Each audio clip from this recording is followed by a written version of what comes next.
भुलवलू कि कसूर का रहे।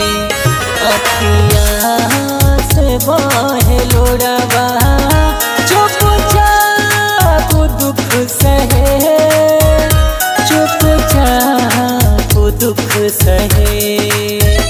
झूठा तू कसम काहे खैलो, दुनिया के नजर में गिरैलो।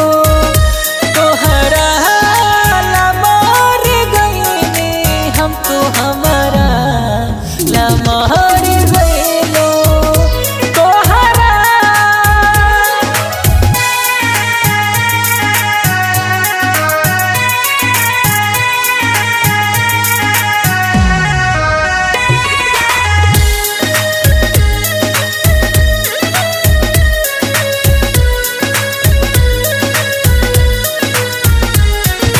दे दो जहरिया, तोहर दोस्त न रही।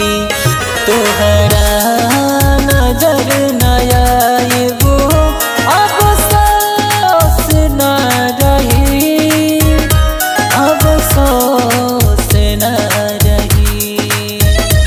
बोला काहे कसम ना निभैलो, शंकर सहेली के काहे रोइलो।